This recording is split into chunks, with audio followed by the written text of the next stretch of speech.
Good afternoon, everyone, and welcome to the 94th Midsummer Classic here in Arlington, Texas, home of the world champion Texas Rangers and Globe Life Field, the site for this week's All-Star festivities. My name is Lauren Gardner, host and reporter for MLB Network and Apple TV Plus, and it is my honor to be your master of ceremonies for this year's press conference.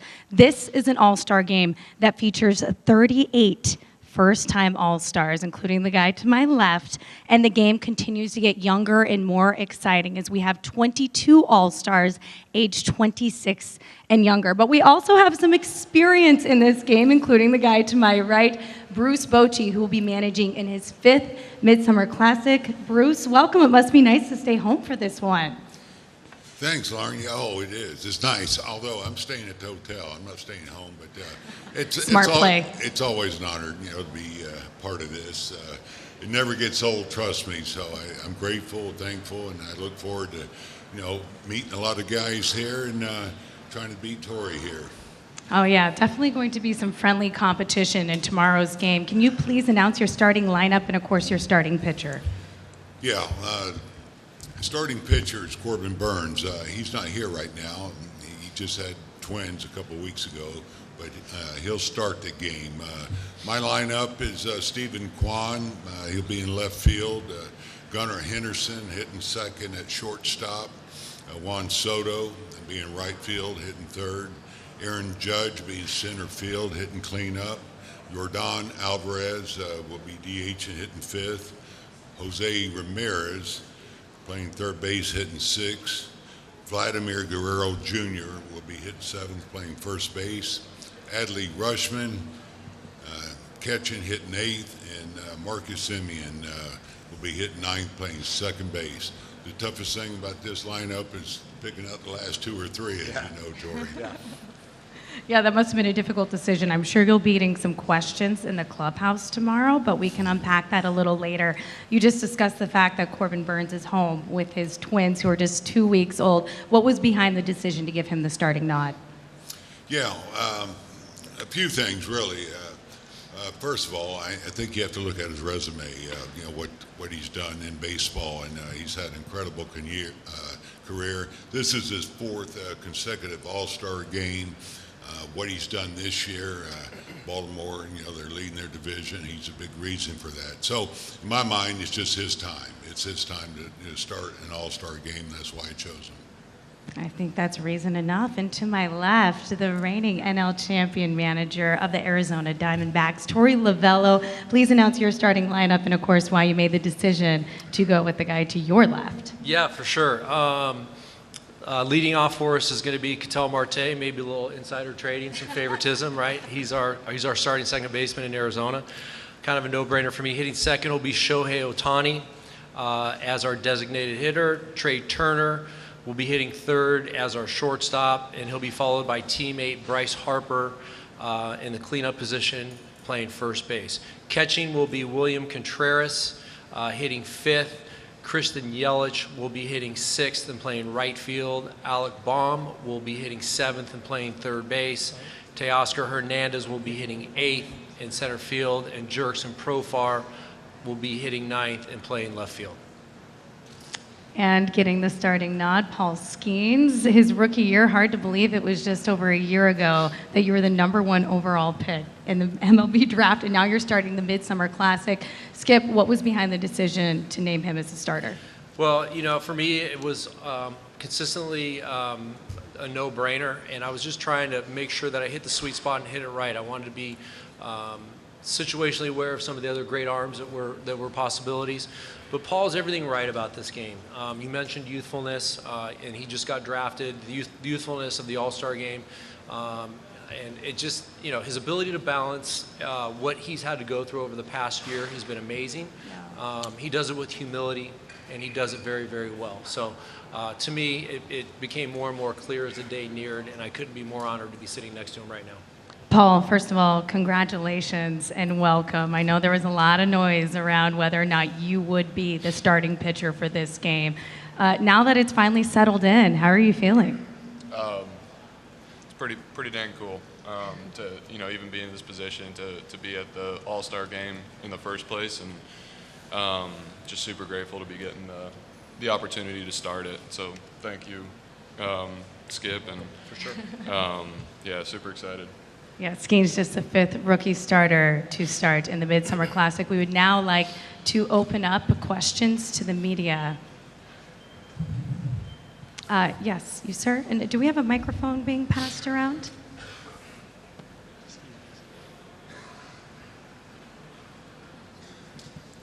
Thank you. One for Torey and one for Paul, please. For Torey, how did you come up with the idea to reveal your starting pitcher? Was that inadvertent or a last-minute plan, improvised? What happened there? It was a combination of both. It was a last-minute plan that was certainly improvised. I'd been in contact with Michael Hill. I let him know what my decision was the day before the announcement, and as I watched him deal and throw 7 no-hit innings, it became something I couldn't wait to tell the world. But Michael said, "Hey, let's do this. He's going to be on the Dan Patrick show.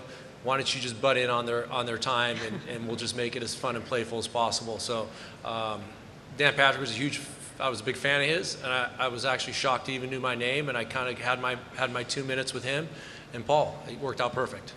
Thank you. And for Paul, I wonder if you have a memory or two of your days at El Toro, things you guys did for fun, and whether you thought you'd ever be sitting here, given that you didn't pitch a whole lot there until your last year. Yeah, I played baseball for fun there. No, it was, just being able to be in high school and play baseball was fun. Play with the, teammates and guys that I grew up with since I was, 4 or 5 years old, being there. But yeah, I caught most of the time that I was at El Toro and started pitching really my senior year, senior year. Just had fun with it. Looks like we have another question. You, sir, do you have a microphone? Yes. I have something for Paul. Paul, a year ago when you were drafted first overall, what was your sort of expectation for where you would be a year from then? Yeah, it was pretty broad and general, I think. Just, the goal was to be in the major leagues and to be, hopefully an effective big league starter by this time, which is, whether that was going to happen or not. At the time, I had to make some adjustments and get better, and that was a big focus of the off season. And obviously, being here now, I think that's just a product of doing it one day at a time and having good coaches and good people around me. And but yeah, I didn't necessarily think I would be here. I'm sure you'll also be throwing that splinker tomorrow. Tell us a little bit about how you learned that pitch and what makes it such a good weapon for you. Yeah, I had a sinker grip that I was throwing last year at LSU, and kind of started fooling around with it between when the college season wrapped up and when I was going to report to the complex after the draft, and just figured out a different cue for it. Started throwing it and got command over it, and then the last part of that is just throwing it to hitters and seeing how they react to it. It seems like the arsenal continues to evolve. You, sir? Or ma'am, I'm so sorry. Hi, Paul. Your strength is throwing fastball. So how many miles per hour do you want to throw this All-Star game? I don't know, at least 100, hopefully. 100? How much? Okay, thank you. You're welcome. That was a great question. I mean, you got to hit triple digits, Yeah. right? Yes, in the white. Hey, so Caroline with House of Highlights, you're bringing a lot of new, young fans to the game that maybe didn't have the interest before, and it's awesome to see. You're getting a lot of comparisons to being the Wemby of the NBA. How does that make you feel? Thoughts, comments? You agree, disagree? I don't know that I agree or disagree with that. I don't watch the NBA at all. I know who he is, but I don't know a whole lot about him as a player. They call him. They think he's going to be a generational talent. Okay. Yeah. No. It's it's an honor, but I'm 11 starts in, and here we are now. But hopefully, there's a lot more time that I can play this game. Perfect. Thank you. A lot of humility, that team first mentality. Yes, Barry? Hey guys, one for Torey and one for Paul. Torey, how much of the history did you know about the MLB passing on Strasburg in 2010, not putting him on the All-Star team, and then the matter of you starting Paul I know you have a background, an historic background on things. Yeah, I love the history of baseball, and that reminds me, I just want to give a shout out to my 92-year-old mom, who I know is watching right now. I love you, Mom. Thank you for teaching me the game the way you did. But I enjoy the history of this game, and for me, it's what makes it great and what makes it so special. And I was aware of some of the situation with Strasburg.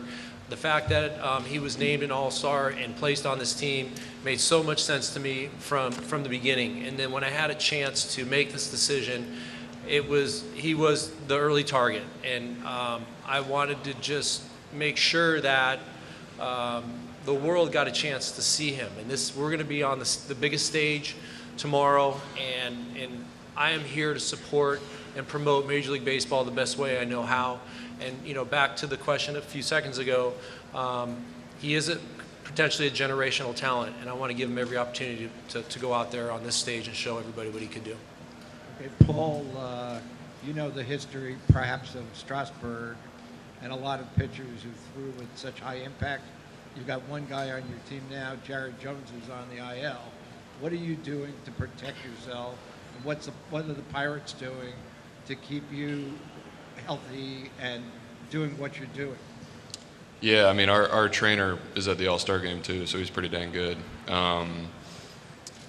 I think it's just a matter of learning the game and learning what works for you. There's going to be growing pains as you grow up in this game, not just now, but since I was started pitching in high school and college too. So I think just a matter of building a good base, being strong and doing everything you know is right, and then just letting it fall where it may.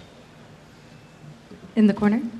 Paul, piggybacking on that, given the fact that you didn't throw early, you didn't grow up a pitcher, how much has that helped your arm, you think? And what advice do you have for young pitchers who throw a lot of innings early to get where you are?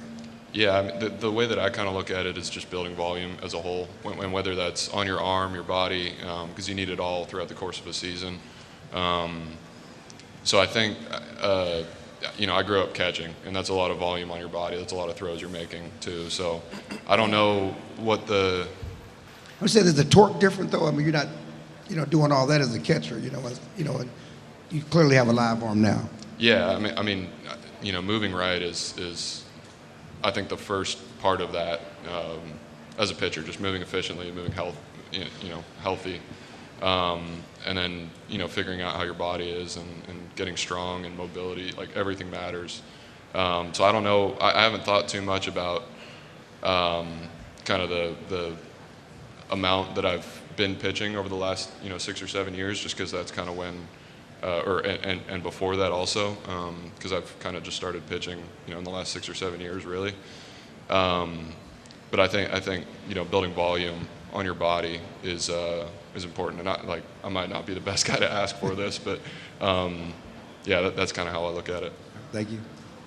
Over here, when you go seven innings over here, without giving up a hit, what were your feelings about coming out that day? You want to finish the game. You want to be able to finish what you started, not just in that outing, but every game that you pitch. So, but we're obviously I am, a 22-year-old where I am, and the whole story I think has been about workload management and managing my volume this year. So, and then frankly, Shelty said that I looked tired when he was talking to me in the dugout, and as he was watching me, and that's kind of how I felt a little bit too. I was laboring. It was 60+ pitches in the first 3 innings. That's there are going to be those outings, and kind of sucks that it landed on an outing like that. But I'm all for it if it means that I get to pitch all year. Oh, yes, right here. Hey, Paul, 2 questions. First, what was the one moment in your mind that convinced you to switch from catching to pitching? They stopped putting me in BP groups. I don't know, because I went to LSU and I stopped catching, but I was hitting still. and I wanted to keep hitting as long as I could, but the upside on the mound I think was a lot better than the upside hitting, so kind of gave it up, and I wasn't too broken up about it because we had the opportunity to win a national championship, and we ended up doing it, so I think it was worth it. And getting back to the splinker, do you remember, did you just play with the grips on your own? Did one of the coaches help you? How did that process develop? It was a grip that I was, how I was holding the ball did not change, but the way I was releasing it and what I was feeling as I released it changed a little bit, and I just kind of discovered it on one random throw, and then I just kept doing it, just kind of playing around. So you were just playing around on your own, in the bullpen at school, or? Just playing catch. Thank you. Easy enough.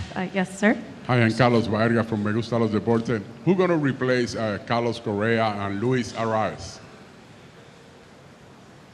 You get the Correa question. Yes, Coach. Yeah, Corey Seager. Corey Seager? Yeah. Okay. Yeah, we got Corey right now. And Luis Arraez? Yeah, at this point, I think we're neutral. We're not exactly sure. Last night when I talked to Michael Hill, we weren't sure if he was or he was not going to be playing, so we haven't made that decision yet. Okay, thank you. Fluid situation. Yes, sir, in the front. Hi, Dave Stevens with Your Home TV and the Gary Stan and Stevens Show. And Bruce, we haven't left you out of this conference much, but I wanted to ask both you and Torey, do you get to manage very much in this, or are you like a little league manager and you got to make sure each kid gets to play? I mean, what are your thoughts going into this and dealing with egos and everybody that wants to get on in the game? Yeah, it's, be honest, it's a little bit of both because you're trying to, get everybody involved. You want them to get some time in the game, but at the same time, you still want to go out there and try to win the ball game. And no, it's not dealing with egos. These guys, they'll do whatever you want for the most part. I'm lucky to be, this is my 5th time. I've never had anybody tell me, I only want to do this or do that. Just tell me what you need. And so, it's a fun game to manage, but it is managed in a different way. There's no getting around it. You got to, be concerned about the pitchers, their pitch count. One important role that we have is to send a guy back healthy to his club, so we have to think about that too. Yeah, I echo all those answers. First of all, I'm actually honored to be up here.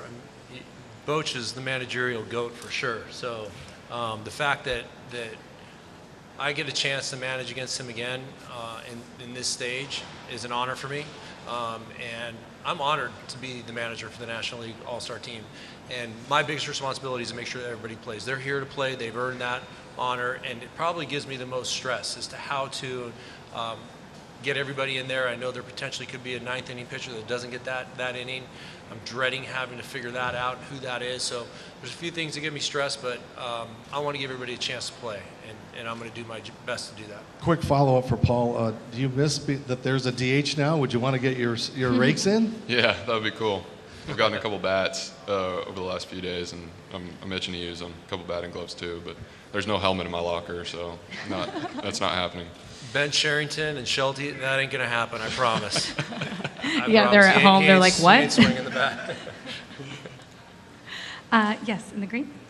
Paul, how would you say that you use your splinker with your four-seam fastball? Do you see it as another fastball option, or do you use it more for velocity separation the way you would maybe use a changeup, but sort of just at a higher velocity? Yeah, I call it a sinker. Everybody else, I think, calls it a splinker, but that's kind of how I view it. Is just having a different fastball, different shape, and kind of forces hitters to choose between, one or the other. So, yeah, and it's fluid. I'll use it differently every single outing. And one quick one for Bruce and one for Paul. Hey, Bruce, growing up on Army bases your whole life with your dad in the Army, what does it mean to you to have Paul pitch in this game, having served 2 years at the Air Force Academy? Yeah, I mean, it's pretty cool, when you have a guy that went to the Air Force Academy, and I've been there. I mean, what a beautiful place. I'm sure he learned a lot from there. He can answer that a lot better than me, and I'm sure on the discipline part and all that. But being an Army brat, I have so much respect for anybody that's done anything with the service and their sacrifices. that they had to make for this country. So it's pretty cool that he did spend some time there. And Paul, for you, can you tell how excited the cadets are at the Air Force Academy, and were you going to try to help recruit other kids to the academies? Yeah, I think it's important to bring as many eyes as possible to the academies, because I think, looking at my team, I was in my recruiting class at the Air Force Academy. I think I might have been the only one who sought out the Air Force Academy. Everybody else got recruited and kind of had to be convinced or explained to them what the Air Force Academy is and what it's all about. So, which tells me that people don't know about it as much as they should. So, I have a couple folks that are in my class from the Air Force Academy who just graduated that live around here that are coming to the game tomorrow, which will be cool. My coach is coming to the game tomorrow, and so it's exciting to be kind of labeled as an Air Force guy, because that is such a big part of my background, I think. Obviously, there's Griffin Jacks with the Twins who actually graduated from the academy, but and then there are guys from the other service academies also that are in the big leagues right now. So I think it's important to bring as many eyes as possible to that, just so that as many people know about it and know about their opportunities as possible. Thank you. Yes. Al? Yeah, hey Bruce. What might be your plans for your relief corps, including Mason Miller, and what are your thoughts about him, and could he end up being your closer, or do you have another idea? Yeah, Mike Maddox will be here later today, and we'll talk about the pitching plan.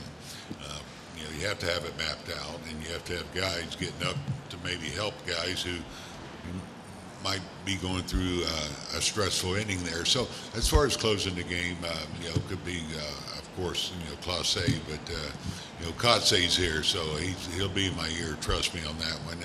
And really, it's 9 innings that we have to be prepared to go through. So it's not like I can use a lot of guys. I need to save somebody in the 8th and 9th. So you can figure on him or Clase, depending on the score. Yeah, Paul, first of all, do you like pitching in indoor stadiums? And also, if you look at the American lineup, who are you looking forward to facing? I think I've only pitched in one indoor stadium, and I enjoyed it. That was my last outing. I don't know a whole lot about it. I don't know what the differences are. Maybe it's a little more humid or something like that. But I'll feel it out today and tomorrow, and just kind of see where we're at. I don't mind being out of the 100-degree heat right now. But yeah, we'll see. I don't know that I have a preference yet. Looking at the lineup, yeah, there are no breaks there. There's no free outs. I mean, it is the All-Star game, but yeah, looking forward to attacking them each head on. It's going to be cool. It should be very entertaining. Yes? Boch, I know there have been a couple of times this year when we've walked into your office after games or before games, and Paul has been on TV pitching, and you've stood up to watch those. I'm curious, like, what you think of what you've seen of Paul on TV so far, and then I have one follow-up. What I think? He's a beast. I mean, that's incredible stuff that he has, and I look forward to seeing him tomorrow. And I'll say this: I mean, you look at our lineup, and it's as good as it gets. And I go back to '99 in Boston. I said the same thing, and Pedro went out there and struck out 5 out of 6. So I'm hoping that doesn't happen. But it's going to be really some great matchups early in the game. With who he'll be facing. So I'm looking forward to it with the incredible stuff that he has. And then the one other thing is, how do you have a conversation with a guy who's hit leadoff for you the last 250 games and say you're going to hit 9th? Yeah. I really avoided him. No, seriously. I sat on the plane with him a little bit, told him he'll hit 9th. He'll probably get one at bat tomorrow. Try to split that up at second base. That's kind of the thinking there, but I think, of course, Marcus would do whatever, but he said, well, if you look at numbers, that's where it should be hitting. Very, very humble by Marcus. Jeff? Torey, if Paul happens to have a quick first inning tomorrow, is there a chance that we can see him out there for the second inning? Most likely, no. We have 11, 12 pitchers to get through, and going back to what I just said, I want to make sure that we're fair to everybody and give them a chance to go out there and compete. So Brent Strom is working on that right now downstairs, and that's probably the hardest part of being the manager, in my early opinion, is trying to get every pitcher in the game. So I would love to. I'd love to watch you for 2. Actually, I'd love to tire him out enough so he can't make one of his next starts because it'll be against the Diamondbacks, but I don't think that's going to happen. Paul, would you like to face Aaron Judge? Yeah, that'd be cool. Thanks, Jeff. I appreciate that. Well, I hope he does. It means one guy got on. Stirring the pot. Yes. Brendan Story, WFUV. Paul, I got a question for you. You have quite a unique warm-up routine between throwing the football around and using the water bags. How exactly did you develop that routine? Just over time, just figuring out what works for my body and what I need to do to get prepared. Everything has a purpose in what I do for warm-ups, and that includes what I do under the stadium too before I head out. So it's just kind of a routine that I've developed over the past couple of years, and it could change. Might not be the same thing tomorrow as what people have seen, and might add some stuff, might take some stuff out. It's just what I do to get ready to pitch. Yes, front row. This is more of a question for all 3 of you guys, but I know you said there were 37 first-time All-Stars, and the factor of that is a lot of the injuries this year, and it's great to see some players get the light, especially for Profar. I know there's a lot of young All-Stars that are new, but Profar's had a long journey. So for all of you guys, who's one player that you're looking forward to manage or play against or play with? Oh, good question. Boch, do you want to start? Guys, I'm looking forward to being. Yeah, first-time All-Stars, correct? That you're looking forward to managing. Gosh, I hate to pick one guy out because I'm leaving some guys out. I said it earlier. I'm just looking forward to getting to know all of them, get to meet them, watch them, and that's what's cool about this because you watch them on TV, or you play against them, but you really haven't met them. So I'll say across the board, all of them. I'm looking forward to just getting to know a little bit. Yeah, I'll second that, but I feel like the guy I'm sitting next to he's very intriguing to me, and I'm just honored to be sitting next to him, and I was honored to name him our starting pitcher. Thanks. You're welcome, man. For sure. Yeah, I don't know. I think the thing that I'm looking forward to most is just getting to spend some time with the other pitchers here and pick their brains and see what they have, what they're willing to share, and on what it takes to be a big leaguer for however long they've been here and how they have success and all that. Oh, yes. You, sir? Hey, Torey. I'm curious, when did it occur to you that you wanted to be a big league manager? And kind of looking back on that, what does it mean to you to be here today? Yeah, this is an absolute honor to be sitting up here, as I mentioned earlier, with this group beside me, and I get a chance to sit amongst the biggest stars in the game, and to me, it's going to be, one of the absolute baseball highlights of my life. I knew I wanted to manage. Probably in the middle of my career, I was that player that was sitting on the bench, paying attention to what the manager was doing, and you hear this story a lot from guys that were in my situation, right? A grinded out career. Backup role, paying attention to every little aspect of the game. I'd probably say I was in my late 20s when I began to see the game differently and think through it as a manager. And then I had a gentleman by the name of Mark Shapiro, the president of baseball operations for the Toronto Blue Jays, come up to me and say, "You got a chance to be somebody special in this game. I hope you'd consider staying in it when you're done playing." At that point, that kind of solidified it for me, and that was probably somewhere in the late 90s that I made that decision. What a pivotal moment. Do we have any more questions from our media members? Yes. We're bringing a microphone your way. Paul, growing up, when you watched baseball on TV, at what age did you start to think of, when I get older, this is how I would get these guys out? Probably last year. If anything, yeah, I never really thought about it that way as I was, growing up watching the game, but kind of I would say probably around last year. was when my identity as a pitcher kind of really solidified, and how I attack guys and that kind of thing. But when I was 10, 11 years old, I don't know that I ever really thought about the game that way. That's been a fairly recent thing for me. Thank you. Thank you. Barry, we have one more time for one more question. So Barry will be our final question from the media. Of course. It's appropriate, Barry. It's appropriate. Yeah, very So appropriate. for you and Bochy, back in the old days, it was a lot more loosey-goosey about how you guys picked your starting pitchers and your staff. But now there's a complete process for it. How much these days did you get on picking players who were on your pitching staff, or did you get any at all? I'll start. No, the staff was picked. Yeah. You're talking about the pitching staff? Yeah, it was all chosen. As you said earlier, yeah, we had some say and some picks on the extras and some pitchers, but no, it's all done by MLB now. So and the players vote. In '99, was it still in the process where you got to pick some pitchers? Yes. How many did you pick? Oh, geez. You Putting think you I on the remember spot. that, Barry? No. I'm guessing, if I had to guess 3 or 4, maybe, if that. Okay. Yeah, he answered it. I had nothing to do with it. Major League Baseball and the fans. The fans picked the original starting lineup, Right. and then Major League Baseball picked it out the rest of the way. So, but it was your choice to start Paul, right? That's correct. Yes. Yes.